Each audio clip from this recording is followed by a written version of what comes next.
This just in from the FIA. After a dominant 2013, Sebastian Vettel has already been crowned F1 World Champion 2014. But on the understanding that he promises to stay at home and let someone else have a go at leading a race.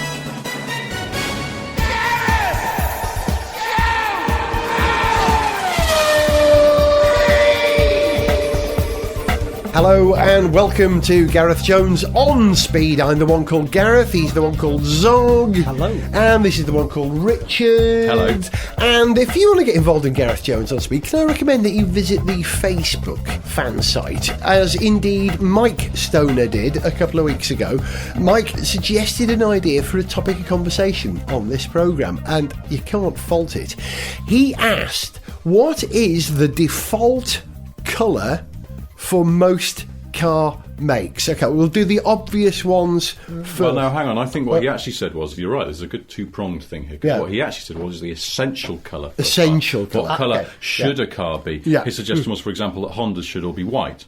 It's Japanese racing white. I think he's thinking of Integra Type Rs and Civic Type Rs and things like that. Yeah. Whereas your Grandma's Jazz, I mean, if you went, oh, you bought it in Japanese racing white, Grandma. Yeah, it wouldn't mean so much. So Mercedes have to be silver or yellow if they're being cabs in some cities. Does that mean Audis have to be silver? Are we following the Silver Arrows rule as well? No. Audis can be blue. If it's an RS4, it's got to be blue, isn't it? Is it called Nagaro blue or something like that? Very good. That is, I think that it could be. RS, Subaru and something Pretzels have to be blue. They do. Garo Ferraris indeed. have to be red or yellow if you want them to keep their resale value. Yeah. Or well, Yes. if you don't want their resale value to plummet too catastrophically. Yeah. They used to do a really nice, basically British racing green, though, which looked really good on the 456. Do you remember that? Yeah. Which actually looked terrible in red. Yes. It looked far too sort of fat at the back. Yes, true. They did this, I think it was called Verde Inglese, English green, and it was a lovely like sort a of British British racing green. green, And it looked terrific on those things with tan leather. Oh, but no, I bet that was a Smashing. That's actually a thing. Can we just do a little subset? Yes, Yeah. Ferraris should be red,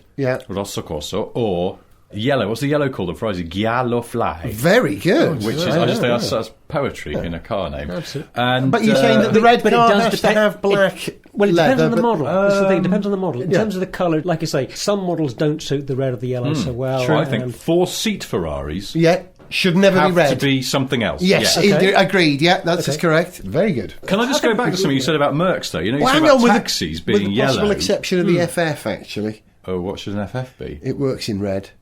But it's that deeper red that they were on the publicity pictures. Oxblood red. Yeah. I Not don't think Rosso. bright red. Well, it's all right. Yeah, you're right, actually. FF is okay. It's the exception that proves the rule. But then it perhaps. looks rather discreet in a sort of grey.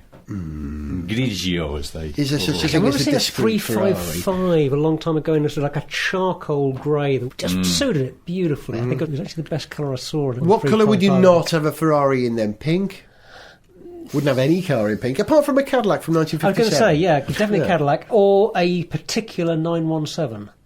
Oh, remember the, with the pink pig. yeah, the pink yeah, pig, yeah. yeah. Acceptable. You're talking about Mercedes cabs being yellow. But if you go to Germany, where it seems in all their major cities the cabs are mostly Mercedes, and they're a It's sort like of a cream. colour. Yeah. That's Now yeah, this yeah. is, I discovered a while That is ago, a fantastic Sort of butter, isn't it? it is a very buttery colour. It's a factory paint, but it's the taxi paint, basically, German taxi paint. Now, I've always wondered, if you went into a British Mercedes dealership and said, hello, I'd like to order an E-Class, but I would like it in German taxi colour, please. I mean, they've got the buckets of the stuff at the factory. It can't be beyond the wit of them to Splash build down. you one. Yeah, Or whether like- they go, oh, don't do that. No, I want a buttery coloured E-Class. I want an Customers SLS always- in buttery Exactly, an taxi. SLS. With the word taxi Imagine. written on it. Oh, man. Yeah. An SLS in German Yeah. taxi butter colour. I like what you're saying. And then That every time you would went to be a Heathrow crossover. Airport to pick up your wife, you'd get German tourists trying to get into it, assuming it was a taxi. But because of SLS, you would only pick up one tourist, and you get your choice of which tourist you pick up. I'm going with You're this. imagining some au pair just coming out. Going, I'm in a strange country. Oh, look, Oh, there's a I don't taxi. have Gullwing door goes up and Zog goes, well, hello, my dear. You know me so well. Yeah, I was about to say you're inside his head quite clearly. All right, British cars Oh, then. British cars, I say British cars. Mini. What colour would a Mini be? Yellow, red. The current Mini I'm talking about. Okay, can we have it not in Foxton's colours? Yes. Anything other than those? If you don't live in London, you may have been spared this. I can't say anything about Foxtons because in the whole history of me doing Sniff Petrol on the interweb, which is, 12 years now, I've only ever had one legal letter. You've mentioned this and it was from before. Foxtons. Yes. Okay, so you have nothing more to say on the subject. Say anything about I can say whatever I like about Foxtons. Other London estate agents are available. And they're not ghastly either. Hey! And there aren't too many estate agents in this country, period. 500,000, that's a good number. Yeah. Right, Ford's default colour, then. Bring it back onto a legal subject that will get us in trouble. The bleep machine is working, isn't it? Yes, Just it is. Checking. Yes. Over time. Don't want to lose my house. Ford, okay, you've got to be more specific. Which model? Oh, okay. Well, if it was a Cortina, I'd say that sort of metallic, pale, silvery blue that they did. Do you remember?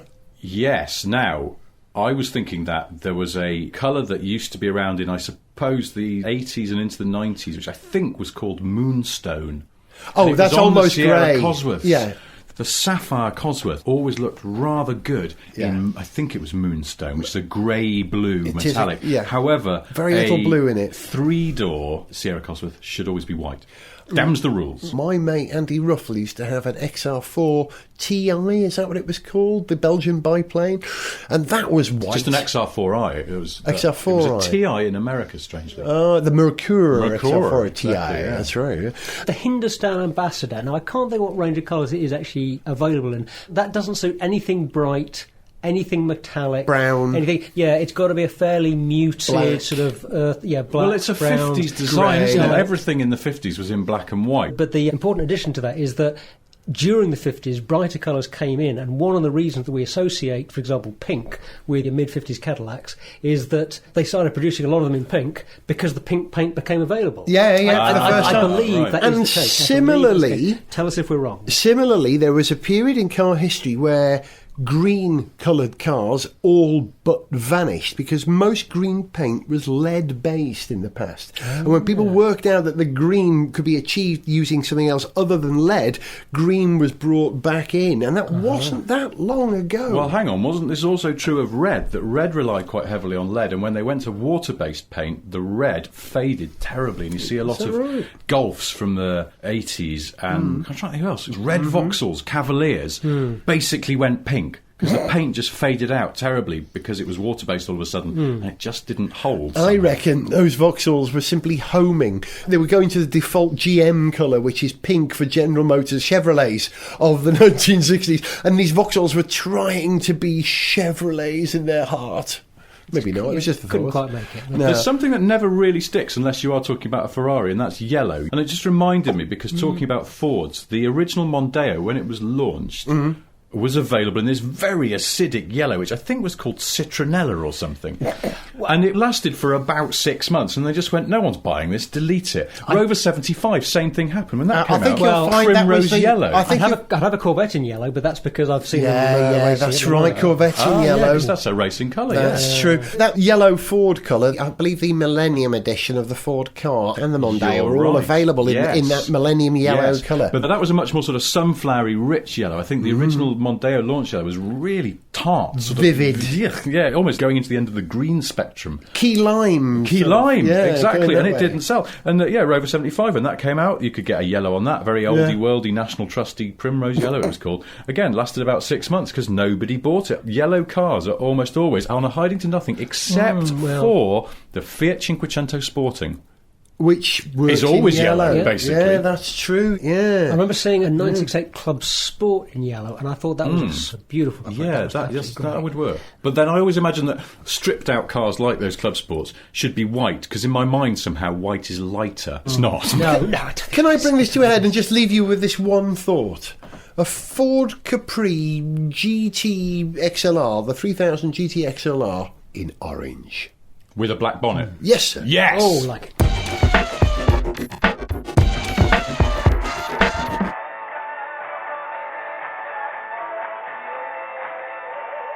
It's now good, Dave. I just can't think of an idea for an original signature colour for the new Allegro.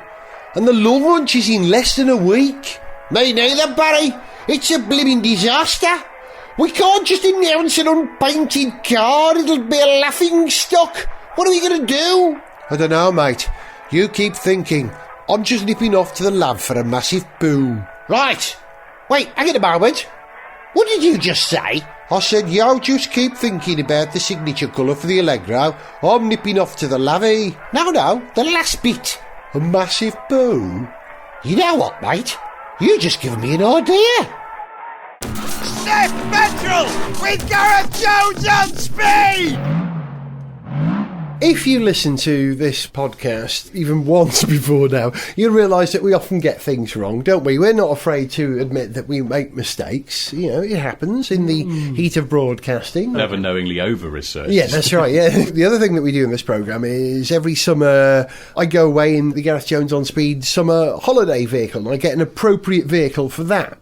And this year, I got a car which I was completely wrong about. Totally wrong about. It was the Chrysler Grand Voyager. And my first assumption about this car was when Daimler-Benz took over Chrysler in the States, that they started from scratch with that platform of that car and based it on the E-Class and made it rear-wheel drive. No, they didn't. I don't know where I got that idea from. No, where did you get that? I thought the 300C was sort of that, but... Yeah, they didn't. All they did was develop the previous platform a little bit when it went from the RS to the RT, I think they call it. So I was wrong on that front. Sorry. Second of all, I thought, oh, well, you know, at least it's a Chrysler built in Europe, this one. You know, it's built in Graz, Austria, like all the European Chryslers that we've had recently. No. It's Canadian. It was built in Windsor, Ontario. And did you know that they also built them in China as well, the Grand Voyager? And previous generation was built, you're going to like this, in Missouri, in a place called Fenton! Missouri. Really? Fenton! I saw a lorry with Fenton written on the side this morning. And people were shouting. If I wasn't driving, I would have taken a run picture after it. just so you could put it on Twitter with the words, bloody hell! And then the other assumption I made was that it would have a Mercedes diesel engine in it because of the legacy of Daimler's tenure of Chrysler, can we say that?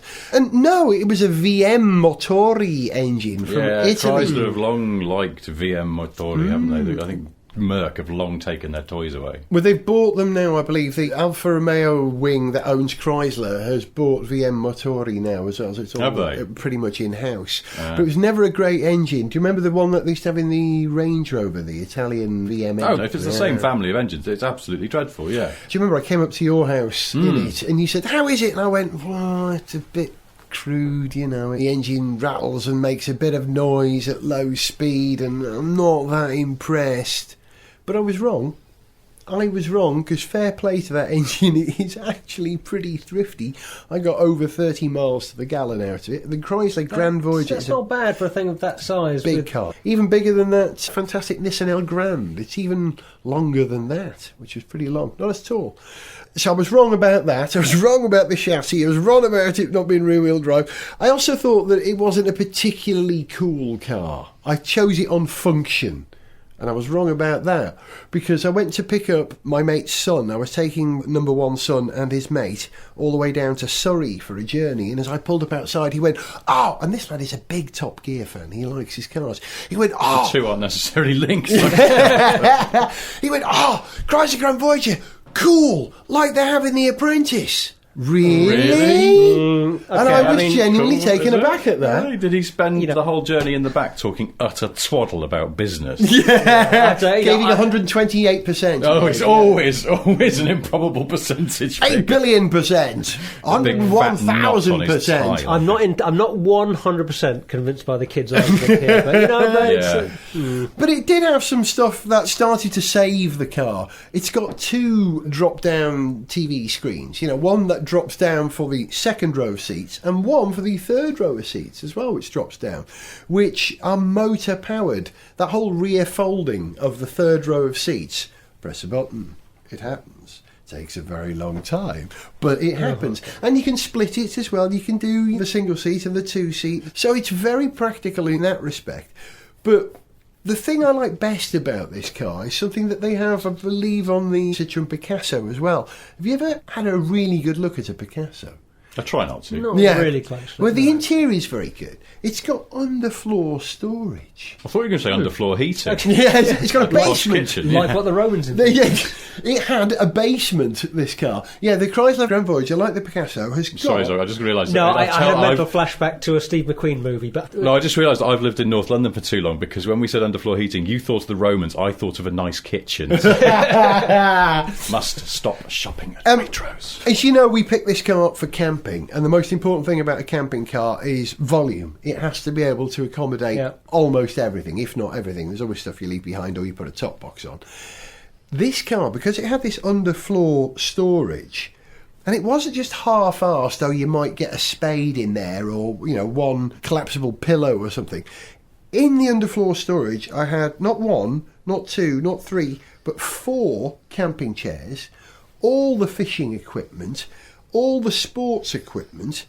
It was unbelievable. There was more room under the floor in this car for storage than there is in the back of probably a Fiat. Was it still there when you got there? My mind. Are you sure it wasn't just an escape hatch? You were putting things onto the road. Dropping through. Well, the question in my mind here is, if you're talking about all this underfloor space for your storage, to my mind, in a vehicle, and I know this is clearly ruling me out of contention as any possible future people carrier designer, but basically you want to have your centre of gravity low, you don't want too much weight up high. Yeah. I mean, if you've got a hole in the floor big enough to put a couple of camping chairs and your fishing kit in, why aren't the seats low? that's space that should have in it some of the mechanics of the car rather than putting them any higher up. I'm sorry, this sounds like bad design. Why not put the seats lower and the people lower? Yeah. Because they're heavy, two heavy things. Yeah. And put a cavity in the roof For your folding chairs. Which are not as heavy. So, I like do the the way you're maths. thinking. Do the Built-in maths. roof box. Do the More maths. aerodynamic. Yeah, it's good. No, it's good. That's A lightweight thing high up, further from the centre of roll, is going to have a lot more effect than just shifting your head up, because that's the only part of the body that goes up there. So use the storage low down. No, but if you drop the whole person and all the seats... your head is thinner than the rest of your body. Therefore, that's the right bit of the body to have at the top and further away from your centre of roll. Unless you're Jessica Watsit from Sex in the City, in which case her head is much larger than the rest of her body. Sarah Jessica Parker. Sarah Jessica Parker, Yes. Lollipop woman. Take your point. We got so much stuff down there. I wouldn't surprise if we equal the mass of the car in the underfloor storage. But what that did was free up space in the car. This is the first time we've ever been camping, and we've had the Peugeot Tippy. We've had. This is not the first time you've ever been camping. No. It's the first time we've been camping and got everything in on the first attempt. Not like, okay, repack. And then you come back in the house, you go, oh, we'll take the spare tent as well, and we'll put those extra seats in. And then you come back a third time, and you've actually run out of stuff to put in the car. That's never happened before. We were looking for stuff. Well, maybe next year you could take, I don't know, a sofa Luton or van two? or something. Hey, look at That would do it. Luton, an old Transit with a Luton body on it, infinite amount of space for all your stuff. like the way you think. And awful rattly old diesel engine. It'd be right at home. Yeah. This is the thing about that engine. I was critical of it when I first came over to your place. But having lived with it for a couple of weeks and driven it around, either I tuned it out or it settled down. It was only noisy. You've got Stockholm syndrome. Is that what it is? Yeah, you have. You become That happens. sympathetic. You do, yeah. Interesting. You've had to learn to love the horrible things in order to be able to get through the experience. I thought it was a well-designed and well-engineered car by the time we gave it back. Everything in it worked and worked easily, and it was just the sheer volume. And what is it? Ford always say space is the ultimate luxury. Do you remember that advertising campaign for the Galaxy and stuff? Yeah. If space is the ultimate luxury, and I've always said that the Mercedes R-Class is not only the best premium MPV, it is the only premium MPV. This Chrysler Grand Voyager... Apart from 2 limousines. it doesn't touch the Mercedes for build quality and that sense of occasion. But in terms of spec, it was all there. Okay, the interface was like an Amiga. Do you remember the way Amiga graphics used to look? The 1203, whatever it was called. Was it the 1201, 1203? The Amiga, the first multimedia PC, or wasn't a PC, multimedia computer. It looked like that, but it worked. It was simple. It was classic sort of American intermediate engineering. You know the way the Americans fix something and they don't really change it much. They evolve it slightly. Harley Davidson's a classic. Everything. Most Americans still use top-loader washing machines. There you go, that's it. Really? And also, American door handles are very rarely the lever kind, they're just the knob kind, because they work. American inventors can be so good at coming up with new technology. But they also like to refine something to a point where it's very easy to mass-produce it cheaply, and people prize cheapness and value in America.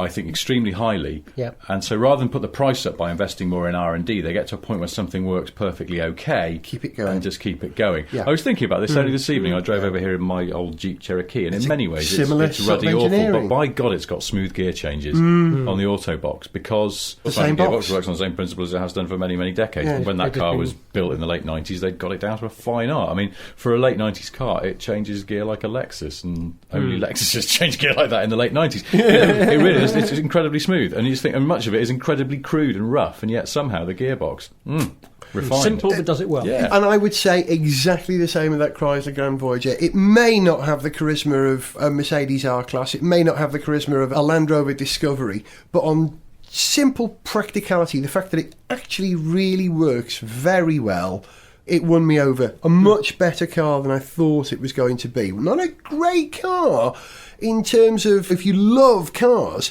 but as far as filling its function, it's unmatchable, I'd say. Well done. The Chrysler Grand Voyager. I admit I was wrong. Well, you know, Fair let's not dues. be hasty.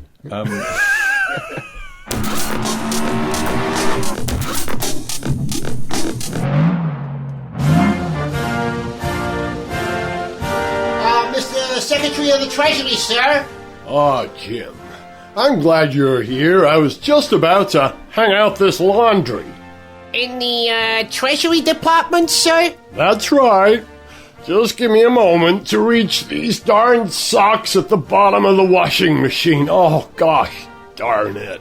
It's impossible. They're right at the bottom of the drum. Mr. Secretary, I have rather more urgent matters to discuss, sir. It's the U.S. economy. The current deadlock is having grave fiscal consequences, sir. I feel we must take action. Oh, Jim, relax. Don't you know the great American motto, if it ain't broke, don't fix it? But, sir, it is broke. Wait, I hadn't finished. The great American motto, if it ain't broke, don't fix it. And the other great American motto, if it is broke, also don't fix it. I'm not sure that's correct, sir. Sure it is. Why, trying to fix our busted economy would be as crazy as trying to invent a washing machine with a door on the front. I think they have those now, sir. Well, that's just communism. Gareth Jones on speed.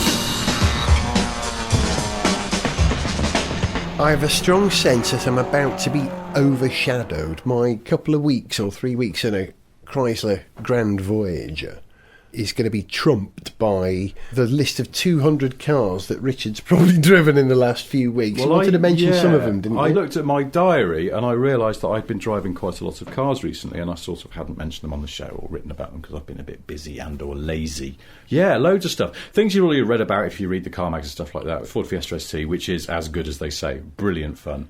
By the count of things, it's one of the greatest cars ever made. by Yeah, I mean, journalists. some people might have got a bit carried away, but it is really, really good fun. And It's a highly cure for recommended. HIV, isn't it? That Yes, car? that's it. And Yeah. yes, it heals the sick and has eradicated leprosy. Superb. It's That's a extraordinary, good all because car. of the crispness of its gear change. By contrast, the Peugeot 208 GTI is actually a really, really good car, but unfortunately it's come out at the same time as the Ford, and the Ford's just a bit better. But the 208 is definitely the second best hot hatch. I've just remembered the Suzuki Swift Sport. There you go. It's the third best hot hatch you can buy. And damn it, by faint praise. But actually, I think it's a real grower. It's actually You quite love a the nice Suzuki. little It's just car. And I unfortunate love timing the for it. Suzuki and I Yeah, love in the that Ford. You always have. And I think the Peugeot is very likeable, and I mean that in a nice way. It's actually quite heartening because it seems like Peugeot are getting a little bit of their mojo back, making cars that are nice to drive. And it actually feels quite decent quality. I also had the 2008, you've seen this, which is the sort of high-riding, it's a Yeah. 208, but a Yeah, bit yeah. taller, and this is this new fashion for Yep. cars that the Nissan Duke sort of started. Or the Renault Captur. Is the that sort latest of one thing, to join yeah. that little gang, yes. And there's a Ford one, isn't there? An Eco Sport coming out. There is, yeah. And the Peugeot, that 2008, it feels like they've put a lot of work into it in ways where, like, the seats had 3 different types of fabric on them. I barely noticed this. My wife got in and went, oh, 3 different types of fabric. And I thought, OK, well, that's the kind of thing people go into a car showroom, they open the door, the first thing they see, 3 types of fabric. It's that old thing. Quality. Dr. Ferdinand Pieck at VW said that... Use the offcuts, he said. Yes, exactly. from me having my wife retooled. He said that the reason the Golf had a flock-lined glove box was because he thought that buyers go into a showroom, they see the quality of the inside of the glove box, and they think, my God, if they've done that to their glove box, what's the inside of the engine like? And they would sell cars. People would Hang on, does that mean the inside of the engine is would be lined in flock? Well? Exactly. Ridiculous Get idea. drenched in oil and then ruin, catch fire. So yes, I was going to tell you about a certain Kia. Yes, Kia Ceed GT. It's actually the Pro Ceed, which is the irritating name they give to the 3-door. The normal Ceed is a lovely car in as much as it just does everything that you need. It is a 5-door hatchback that goes and stops. Yep. It feels quite well made. It's pleasant enough to drive. It's one of those cars where you drive it and you think, I can't find anything wrong with this. It's quite boring almost. But if you would recommend a friend to buy one with its long warranty and its reasonable prices. The 3-door is a bit more sporty, and then they have this GT one, which has a 1.6-litre turbo engine, 200 horsepower. You see, a 1.6-litre nice. turbo engine is a lot of engine these days. It never really used to be. Yeah, I know, and 200 horsepower, it's like, that's perfectly all right. In a car that size and that weight, that's all right. And Well- you know when it goes out of production, they're going to call it the Kia X Ceed? Thank you.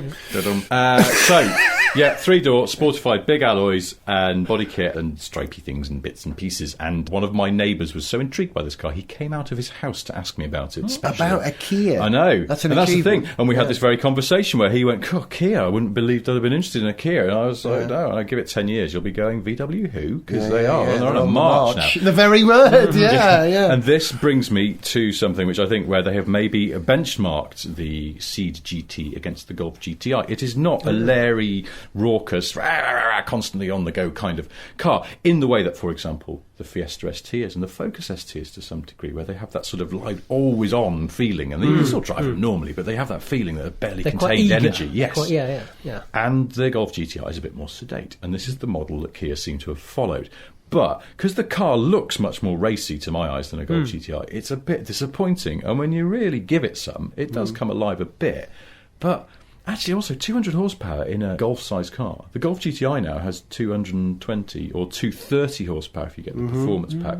Focus ST's around the same. That's sort of now where those size cars are going for Megane power. Cup? Yeah, that's 230. Yeah. So that was amazing, that. 200, which once upon a time was an insane amount of horsepower and was basically what a Ferrari 308 would be making. And now that is a little bit flat. I was looking for the sport button. You know, a lot of cars now, they have a sport button, it'll sharpen the throttle and do all sorts of exciting things. And there wasn't one, because there isn't one. There's a button on the wheel that says GT, and when you push it, it just changes the instruments a little bit. So it's a very nice car, but I don't think it's sparky It's not enough. quite delivering what you expected. It doesn't have in a enough way. zing. Are they leaving room for an even more... Like a GTR or a GTS? I don't know. I think they've just gone, we want to be a bit VW-ish, and VW don't make super sparky GTIs. They make ones that are sort of slow burners and growers. It's not a bad model, and the Korean manufacturers have copied's the wrong word, taken the lead or even stolen from German manufacturers. The guy, Peter Schreier, is Schreier, it? yes. Schreier. Saudi guy, Who now designs all those lovely Korean cars. He is now overall head of design for Kia and Hyundai, so sits at board level, and well done him. With He's his done trendy very well. spectacles. I'm sure it will pet their image up Oh, a it will, bit, because it's just the thing. so- We were stuck in some traffic not far from here in North London, and you could see people coming out of the Arsenal football game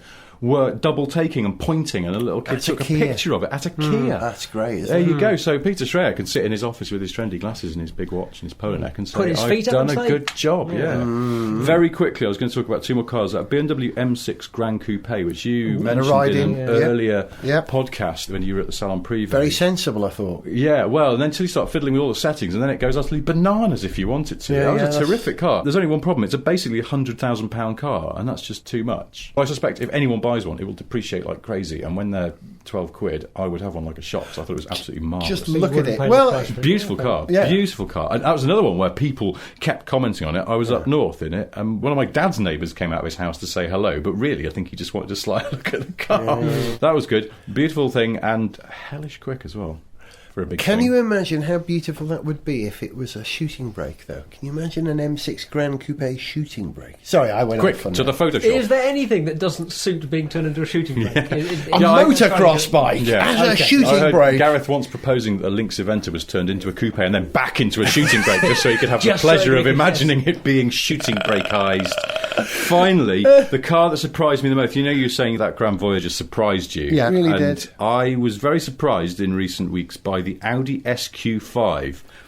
The Q5, you know, is their medium-sized, I had sort of one. soft off-roader, and you know, it's all right, and it seems to attract slightly awful people in North London, certainly driving around. And That was me. not you personally, Oh, see, but oh. you know what I mean. It's just a certain sort of. Slightly less annoying than X5 drivers, but Oh yeah, God, they're much. not that bad. Whoa, And steady it's on. a much Oh, no, bigger no. car than you Yeah. No, realise. it It is. was close It in is. length to a Range Rover, the Q5, as I remember. Is Seriously, it? yes, I seem to Bloody remember. hell. Oh. It was a much bigger car, and I felt it was just a bit under, and it oscillated diagonally. It teetered Oh, I think I remember diagonally. you That was saying the this. weird thing. Well, so here's the thing. The SQ5 is the sporty one, as the name suggests, and it has a V6 diesel engine in it.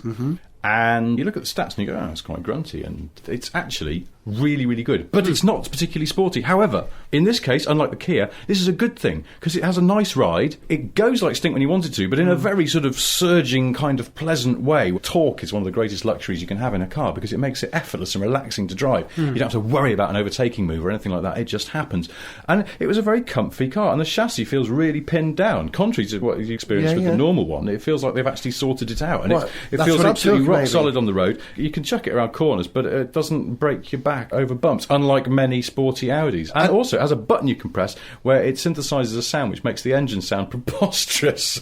It's like a real growl. Yeah, it does sound like some kind of American muscle car in the distance. It's amusing for a while, but then you put the window down and you realise that the outside engine isn't making that noise at all. It's still rattling It's like a just fooling diesel. you. But you can It's turn just- it off and it yeah. just becomes a really, really civilised, normal, quite brisk car. Shocked at how likeable it was. Interesting, you two cars there which have both got room for development. That Pro C GT looks like it could be a quicker car if they worked on it more. The SQ5, of course, is going to be a quicker car when they do the, what's the new small Porsche off-roader called? The Macan. The Macan. It's built on that chassis. So, once again, we are right. You've been listening to Richard, who's always right. Well, Zog, who's usually right. Thank you, goodbye. And me, who's a right. You've been listening to Gareth Jones on Speed. See you ta-ra. To send us an email, see pictures, get song lyrics, join our Facebook fan site, follow us on Twitter, or to find out about sponsorship opportunities, go to garethjones.tv. Dad, how do clouds stay in the sky? Well, son, it's because they're white. Gareth Jones on Speed is made in London by Whiz Bang. Gareth Jones on Speed!